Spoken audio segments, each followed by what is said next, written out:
Hey, everybody, and welcome into the Bears Den presented by Warren Media and Sports Zone Chicago. I am Saul Rodriguez, joined as always by our lead Bears reporter, Shawn Sierra. How are we doing, Shawn?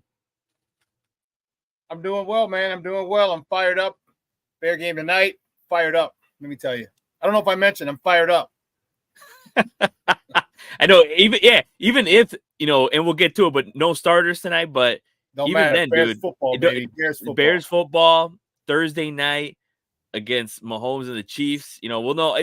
Mahomes, are the Chiefs, they're going to have Mahomes playing in any snaps? No. Okay, makes sense either. Makes sense. I mean, they could play, they could keep Mahomes off the field until October and somehow still make it to the Super Bowl. Playoffs. So it it doesn't matter. So, but I'm fired up too, man. It's awesome to see. It's like, it's one of those things, you get into like August, September, and you just like start to feel you get those fantasy drafts already. Like it's just like, are you a big on fantasy, Shawn? You get no, I'm not. But I have tons of friends and they're posted all up and down my timeline. Hey, who wants to join fantasy? Who wants to join fantasy? We're doing it here. We're doing it at this bar. We're doing it at that bar.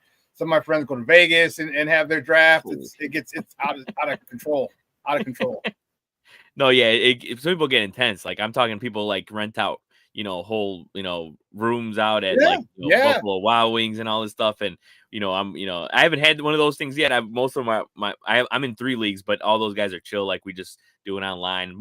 Granted, also it's a little harder to do it because they're in all over the country, but it's fun. But I'm getting ready to.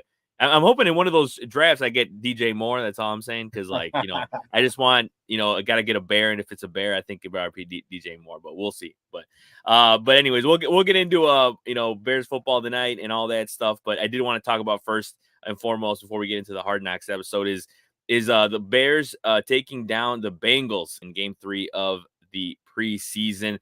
And with Caleb Williams, he played he had 13 attempts in that game at 75 yards.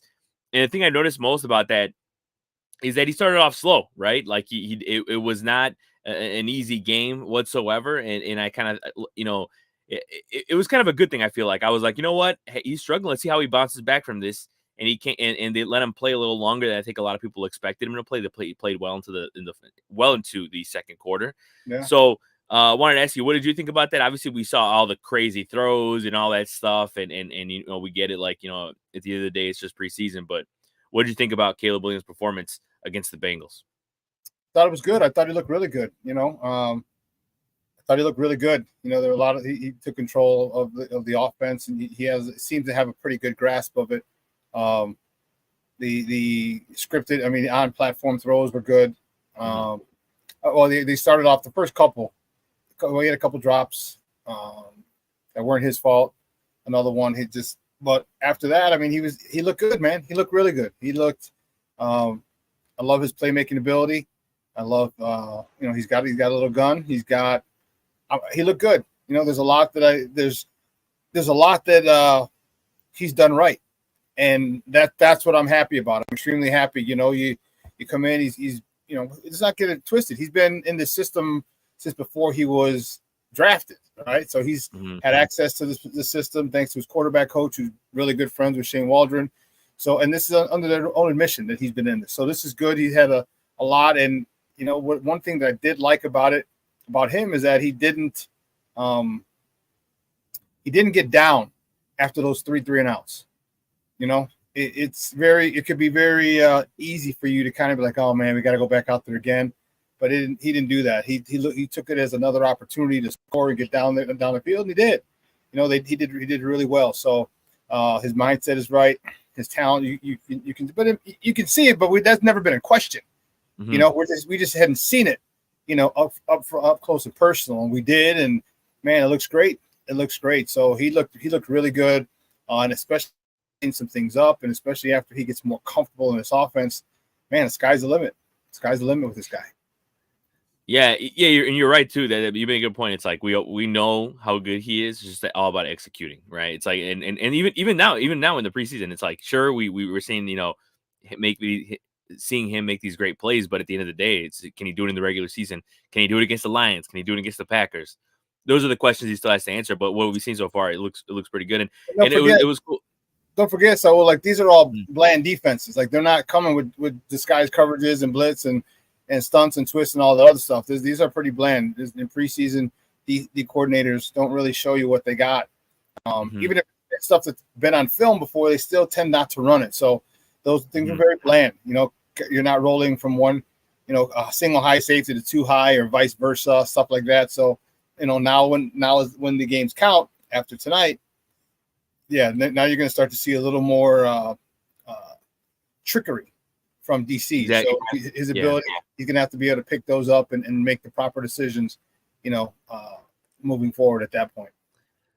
Yeah, and then you look at guys, you know, like also like Rome Odunze too, that he was on the other end of that crazy, you know, throw that Caleb had, and on the left side of the field. What do you think about his performance and just kind of, you know, him learning from his mistakes? Because obviously, you know, he had that one where he could have, if he would have kept his left foot in, it would have been a nice touchdown there. You know, how do you feel about his performance and just kind of him kind of learning a little bit? Because I feel like those are the type of things you want to see in preseason, right? You want to see a guy make a mistake and then be like, you know what, learn from it, because in the regular season, it's not something you want to do. And obviously from what we've seen so far, I feel like it's been a lot of positive from Rome. I think he's going to be a stud, man. Yeah. You know, and it's just, and first of all, in his defense, they screwed up the whole back of the end zone. Usually it's whited out, but it was one line and then there was another line, and it was confusing for people at home. So I could see it possibly being confusing for the players, especially a rookie. He's a rookie. I'll give him, you know, I'll give him some slack. But this dude has it all, man. He has it all. You know, it couldn't have been a better selection for the Bears. I know everyone wanted Marvin Harrison Jr. I think Marvin Harrison Jr. still has a chance to be the best player in this draft. But man, Rome Odunze fits, man. He fits well. And it's not just, the thing about it is not just the talent, it's his personality. It's his mindset. And I think he's a perfect, you know, he relishes the fact that he gets to play underneath, or actually next to, but kind of study DJ Moore and Keenan Allen as a rookie. You know what I mean? So, you know, you can't get too many better, you know, mentors, so to speak, you know, coming out of college. So when his number's called, he'll be there. And you're right. I'd rather have it happen in the preseason, him stepping out of bounds and things like that. We want to give him his first tutty, though. And so he's probably not going to play tonight. That's okay. But when he gets his first tutty, I'll be really happy for him. And I know the whole team is going to be ecstatic for him, because he should have had 2 touchdowns so far this preseason. But, you know, it's a work in progress. He's learning, and trust me, he's going to have a lot of touchdowns when it's all said and done. Exactly. Yeah, it's all positives, and you know, like I said, the preseason doesn't matter, but it's nice to see at least these teams, you know, it's, you know, getting some wins and just like, you know, looking good. So let's look at some clips from the starters here against the Bengals. Let's take a look. Roll out Woodside. That is a tough arm angle to try to find a receiver in Kwame Lassiter, but that is a familiar sight. The hard hit of Kyler Gordon. By Kyler Gordon, good open field tackle. And always helps when Montez Sweat is getting into the face of a quarterback as he did there. On second down. Pressure. Off the edge. DB blitz, shooting the webs and getting the sack. It's third down. Yeah, you got to see it as a quarterback. You've got 5, they're bringing 6, meaning the Bears. Second and 5. Pressure coming. Ball's going. It is picked off. Josh Blackwell with the big-time hit. And right on cue, Amen Ogbongbemiga with the interception. Williams and the starters, so they're going to keep him out there and go with a little bit of trickery with Rome Odunze. And there he goes off the little end around. This is a big-time weapon who can go downtown. And again, he's got punt return ability, whether they use him, but this is the reason. Man to the offense. Check to the run. And Herbert makes a good move to get to the other side of the field. Out near midfield. Second and 10. This is a shot position here from the 48. He's looking downfield, nothing there. Spins away, throws on the move. It is caught! Rome Odunze. He just bails out of the pocket here. And this is the toughest throw you can do. Throw into your left. Away from the arm side, right? And he does it. That is in the bucket, off platform, away from the arm side. That's the type of stuff at USC that was dropping jaws of scouts across the country. And he does it effortlessly. And he's done it so many times where it's just commonplace. Yeah, you know what we didn't even mention too is the defense too is the way that they've been playing even in the preseason. Like we saw that in one of those clips of Kyler Gordon sack. So it's like they're playing well on all sides of the ball, and even kind of transitioning a little bit to the Hard Knocks segment part is just that even Caleb Williams, they asked him kind of like what he's noticed about the preseason or just professional football, and he's saying that practice is harder, and it shows, right? It's like, it's one of those things where it's, one, the Bears defense is obviously, as we know, really good. And two, in practice, I can only imagine the type of schemes they're running to give them these challenges.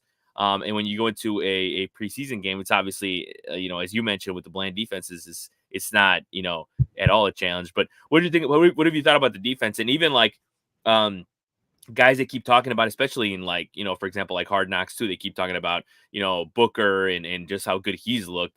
What have you thought about the defense, and what did you think about them getting some more turnovers against the Bengals? The defense has this attitude about them that they have a lot of, it's tiptoeing, sometimes even steps over the line of arrogance. They're feeling themselves, and they should. They're top 2 defense, and they probably not number 2. All right, the last six games of the year last year, they're the number 1 defense in the NFL, and this is with Montez Sweat only being there for a handful of games. All right, now that he's settled, he's got a house, or he knows where he's living, his family's settled, he knows that the easiest way to get to practice, and just being settled. People don't understand how important that is when you're kind of discombobulated because you move to a new spot. He's settled in, that he's ready to go. The Jalen Johnson, my goodness, he gets that big money, right? And the tendency for a lot of people is to exhale and to chill. He's not chilling. He's using those slights that he didn't make first team All-Pro. All right, he's using that as motivation. And then the top 100 players where he was left off that completely, even as a second team All-Pro, he's using that as fuel. Jalen Johnson is literally turning it. He is a shutdown corner, and watching him and the attitude and the swag and the confidence that they have is exciting, man. The hair on my arm just talking about it. They don't throw anything. That is definitely the no-fly zone. All right, that is definitely the no-fly zone. Jaquan Brisker is back finally, from his injuries. And man, I am super, super excited. Gervon Dexter's looking good. I want to see more from him. All right. Billings is still stuff in the middle. Sweat's getting double teamed. Booker, all right. Booker, the Berserker, as he calls him. He's looking good. And I know he didn't get any sacks off any first team offensive tackles, and that's okay. That's okay. He's going to get sacks and pressures off the second team tackles. And now he's got to just up his game. I'm loving his defense. It's very reminiscent of the one back with Urlacher Briggs. If they continue to play at this level, they'll be on that level of the Urlacher and Briggs defenses back in the day. But they're getting after it, man. It is, as a former defensive coordinator, I get excited. And I'm a running back by trade from my whole career. But coaching defense, being a defensive coordinator, I love the way they fly to the ball. I love the Kyler Gordon, the play in the flat. All right, I'll talk about the sack in a second, but the play in the flat where he hits might have been running back with the wide receiver in the flat, and he's coming downhill big time, and no yards after the catch. He drops him there. And then the sack, the corner sack, he comes off and just literally puts his face mask in the quarterback's chest. Like, that gave me chills down my spine, because to see that type of thing happen, I love it. So this defense understands they're probably going to have to carry the load for a few games until this offense gets in rhythm. And I think they're more than ready, willing, and able to do that. Yeah, 100%. And then you just look at the young guys. I mean, you look at Tyreek Stevenson coming into his zone. Obviously, we saw how good he was last year. And just kind of like the confidence, as you say, it's like the confidence, I feel like, is just like reciprocating with everyone. It's like everyone's, getting more and more confident. Yeah. The whole defense, bro. Look at Terrell Smith. He got a pick. Yep. You know what I mean? Mm-hmm. It's contagious, man. I am fired up about it, man. I am so excited, dude. Dude, I could keep the hair keeps standing up on my arms thinking about how crazy the defense is, man. It's amazing. And you know, what's funny too is that, you know, and like I said, they've been focusing and talking about Austin Booker in you know, Hard Knocks, and it's like, you know, a guy like that being implemented into a defense like this, it's just like you said with Roma Dunze. It's like he's you know, it's like literally the school of Hard Knocks for him when it comes to the defense, right? It's like he's getting you know, advice from some of the best players in the game, and like guys like Montez Sweat and all those, and it's just like it's just as elite as it gets. And you know what? He also, you know, kind of affected the way that the Bears went around with, you know, they ended up not getting Matthew Judon, but he kind of had an impact. They talked about it on Hard Knocks, and we'll take a look at a clip where Ryan Poles is talking about Matthew Judon, the type of impact he would have on the Bears and all that. Of course, he ended up going to the Falcons, but we'll take a look. Here we go. Patriots edge rusher Matthew Judon is on the market, and Poles is working hard to make a trade. So we did a Judon conversation today. He only played 4 games. He had a bicep. So just from an analytics standpoint, kind of where he's at. So just wins added. He's 50th among defensive ends. To put in perspective, Sweat's 14th. We believe he would help us get better. Just his style, we think having a bicep rather than like a lower body injury, he still would play to the same intensity and explosion as we did before. It does come with risk though at 32. He's got some things working, huh? Yeah. Think we'll get it over the finish line? I do. Yeah. Our language is basically saying if the contract's not signed, then he reverts back to New England. Got it. Cover, so. What do we get? It'd be 3. So all that would happen fast. Yeah, okay. Just keep it posted. Okay. All right, appreciate it. Yeah, thank you. Poles has met New England's asking price of a 3rd-round pick. But unless Judon agrees to a contract extension with the Bears, Chicago won't make the deal. Yeah, and and we talked about it before, man. Like those are some of my favorite parts of those shows. It's just like seeing the inside and and we talked about it with the Giants, you know, their Hard Knocks and how they might never do it again because of how much intel they gave up. But like it's just, you know, seeing the intricacies of you know the front office and the way that Ryan Poles handles this stuff. It makes that also gets me fired up, honestly. Like just seeing how he handles it and how he goes through it. It makes me put a lot more trust in him because he obviously, as you can tell, very calculated. He talks about, you know, how many wins, you know, Judon would have added and all that, but he's also thinking about the other players they have, like I said, with Booker, and he's also thinking about, you know, the long-term thing. And it's one of those things that I feel like in sports is actually not that common in any sport where like you think about, you know, the type of GM that he is like, you know what, we're going to make a trade for you, but we also want you to sign an extension. We don't want it to be a rental. And I feel like that's such an important part. And I feel like more GMs should take note of that because especially in like other sports, even in like basketball, you know, baseball, there's a lot of trade deadline deals where it's like just a rental and you give up like a king's ransom for it. So it's like, you know, a lot of teams should maybe look into that. Maybe that's something that, you know, other teams should do is not only get a player and have it be a rental, but also look to extend him. But what did you think about that process and him even giving like some insights to Kevin Warren and kind of like talking that through with him? Because there were some people that were like saying like, is he trying to okay this by Warren? Like, what's this about? Like, no, I think it looks just more like, hey, he's just trying to fill him in, keep him updated with what's going on. But yeah, what'd you think about that whole segment in Hard Knocks? Well, Kevin's his boss. Yeah. All right. And Kevin gives him the green light to do whatever he wants, but out of respect for your boss, like, here's what I'm doing. Exactly. All right. Here's what I'm doing. But he's also Warren Poles has also said like he wants input. All right. He thinks his way. All right. But he's got Ian Cunningham, who's the assistant general manager, and then Kevin Warren. He wants to run it by those guys. Those are football guys. All right. Here's what I'm thinking. Let me get 2 other football minds, okay, to mull it over. And I think it's just in a situation like that. I think it's just great communication, and I think it's great collaboration from those two, from those 3 really. But in the clip, it was those 2, just keeping them abreast and saying, hey, what do you think? You know, you're a good mind, and we make this decision together. I know it's my call, but your input is vital, and I think that's great. And To me, that was really exciting because I've seen, with my experience playing and coaching football, a lot of the other stuff, I've seen it. I've seen great passes, great catches, great this, great that. It's cool. What I haven't seen is the behind the scene, all right, dealings, those activities. And that's what got me excited when they were talking and they were going through the whole thing about Judon, and he's 32 and he's, it wasn't a lower body injury, so he should be good coming off the edge and still explosive, and even despite his age and all the things that he's gone through. I think that was great. They keep show more stuff like that, not a lot, but just more things like that. Man, dude, I know some people might find it boring or monotonous, but a lot of other people, like myself, who've never been behind closed doors making those decisions or seen those decisions being made, to me, that's great stuff right there for me.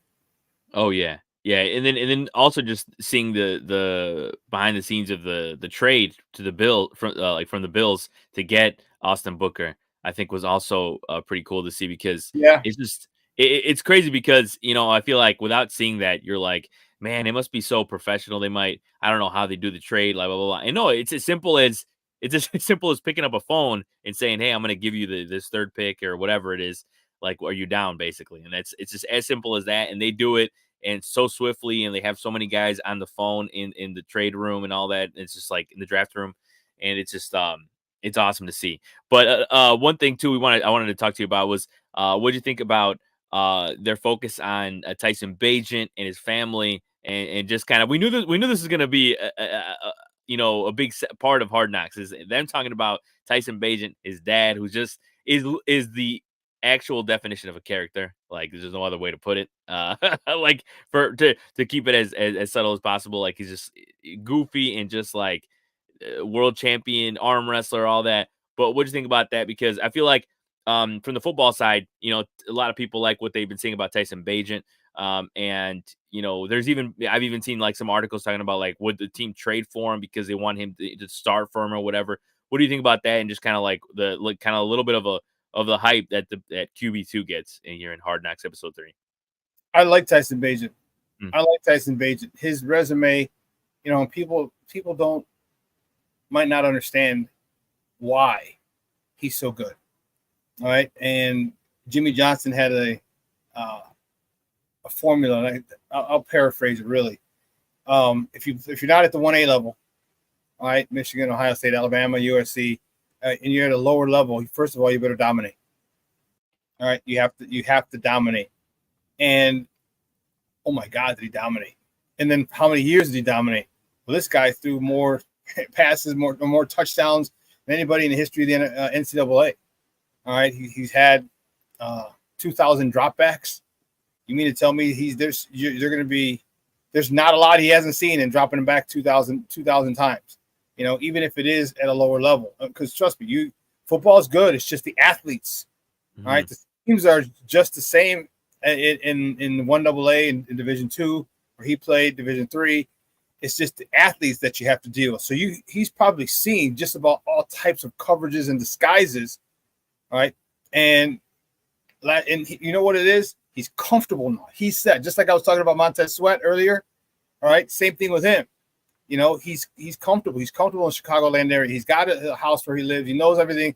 And you saw the two touchdown passes he had. I mean, he just looked just so relaxed. Like, there's no happy feet, no nothing. I mean, it was literally doing what he's doing for the last 6, 7, or 10 years. And I love that with him. I love the fact that they went in depth with him. His family is his dad. It's a character, and that's awesome. And that's what they want, and his dad is awesome. His dad is very passionate and proud of his son. And it was cool.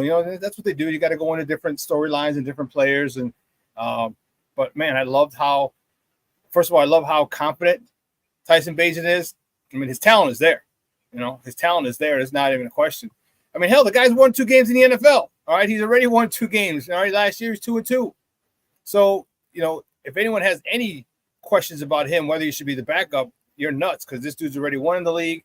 And he won games before Montez Sweat got there. All right. So let's not get that twisted. So I love it. He seems like a great kid, great young man. And I just love when they go in and they find they find characters, when they go down a storyline, and that's awesome. I'm happy for him and his family. He's dope. Yeah, and yeah, he went 7 for 8, 87 yards, 2 TDs, as you said.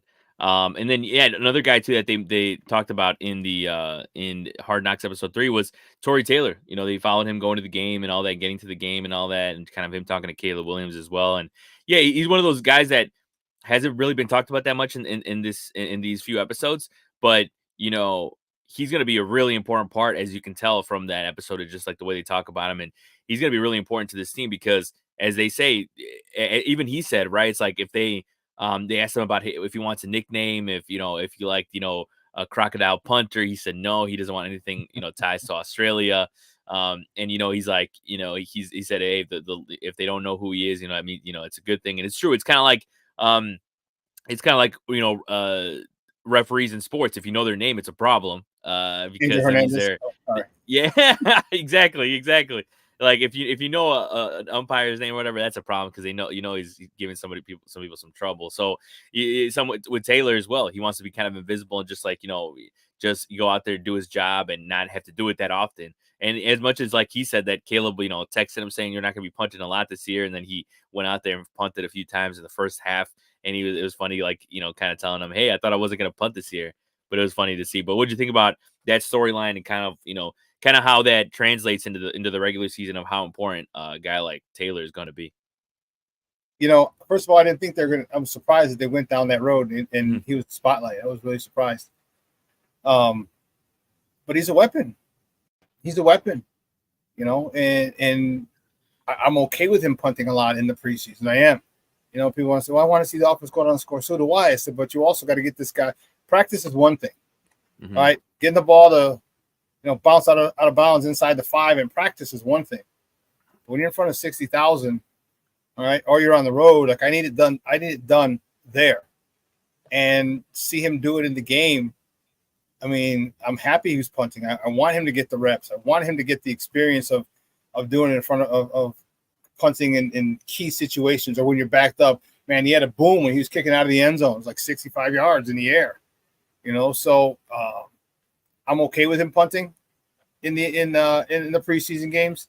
The amount of times he punted, I want him to punt even more. Just get as many game time reps as possible, right? Because if things go well, he probably won't be punting. But you know what? All this work in the preseason, that's what it's for. That's what it's for. And this kid is a true talent. I'm telling you. I had a punter who did the same thing that this guy did, but this was back in 06, 07. And I'm telling you, the first time I was warming up and jogging around the field, and I was just kind of watching him out of the corner of my eye. I had my music on, when getting in the zone, and this dude, I'm like, let me see, because I had heard about him, before we got him. And he kicks the ball. He was kicking like from the minus 40, all right. And the first one hit like right around the 5, and it was coming on an angle of the 5 and 90 degrees right to the sideline. I'm like, oh snap! All right, do it again, and he did it again to the left side. I'm like, oh snap! And then another time, the second time I was jogging around the field, he hit it, and it came down. It bounced at the 3, bounced straight up, and it just landed right at the 3 where it bounced the first time. I'm like, how the freak did you do that, dude? So I understand how important that is, your ability to make it go out of bounds, literally like a 90-degree angle.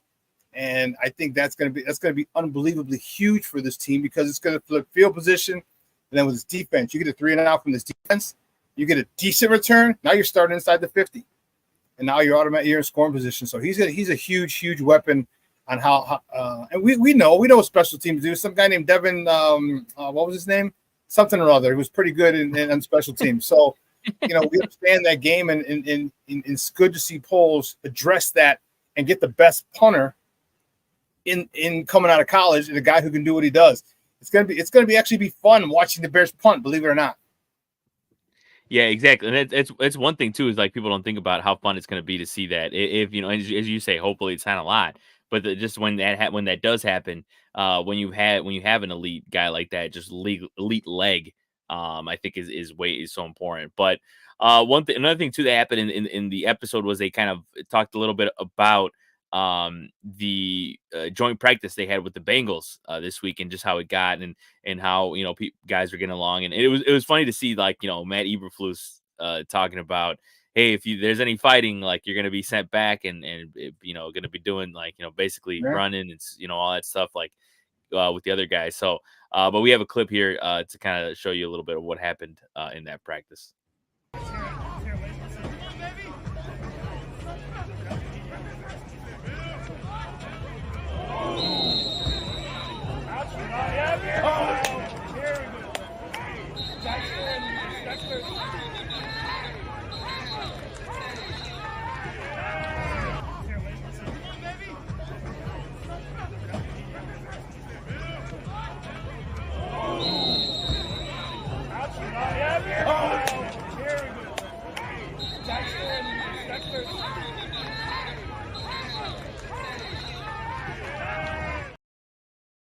Oh, my fault. Yeah, that was Bears versus Bears, but we got to see some good action there, and hey, you love to see some fire between those guys, anyways, right? It's like a lot of people might see that and think to themselves, a lot of casuals might think, hey, why are the teams fighting with each other? Like those guys are supposed to be teammates, but we even see it in some of these episodes too. Is some of the smack talk they do with each other, like Jalen Johnson and Allen. It's like that's in good spirit. Like you love to see guys go at each other. But from the Bengals side of things, when you saw the practice, and what did you think about that? Because there was a lot of Bengals reporters talking about that Caleb looked really good and all that. The Bears played really well against Burrow and all that stuff. What did you think about the Bears taking on the Bengals in practice?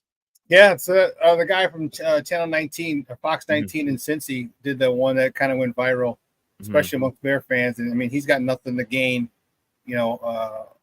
talking about Caleb the way he did, and he just said Caleb won the day. He's and again, we knew he's talented. That was never in question, and the fact that he's getting it, and when he's playing against this Bears defense and all the smack talk and all the the talent that they have, you're not going to play against very many teams who have a defense better than ours, aren't you? Not all right. And I mean, the Ravens might be up there. I mean, really, who else would be up there that you could say, yeah, you're right. Maybe us and the Ravens, and so you got this every single day. So when you go and you play against another team and their defense isn't as difficult to play, it isn't as tough as the team you play every day, man, it's going to be like taking candy from a baby. And the situation is good. It's great for Caleb. It's great for this offense. And the one thing I just hope that they don't get too confident, too arrogant, or overconfident and cocky. Just stick to the program. Keep your head down. Enjoy the process. Live in the process, and the results will take care of themselves. I love the fact that the defense picked off Joe Burrow 3 times. All right. I love the fact that he hit all 3 receivers. Moore, Allen, and Adunze for touchdowns again in the drills and during the day. I love it, and it just goes to show that that maybe Caleb might get this thing sooner than later.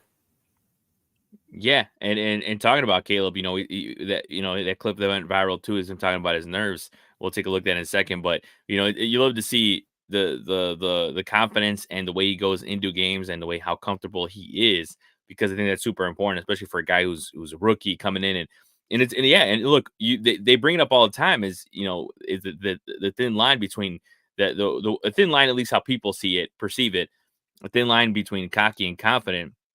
And it's just like he said it on Part of My Take, the Barstool podcast, is like it's about knowing himself and knowing what he can do and all that. And it's super important. But let's take a look at that clip just to see what he said right before the game against the Bengals. What your nervous energy gets to like scale of 1 to 10? 0. I don't get nervous. Not since my first game of high school versus Gilman. I fumbled 2 snaps. Other than that, and I came back and threw like out and up down the sideline. Other than that, play ball.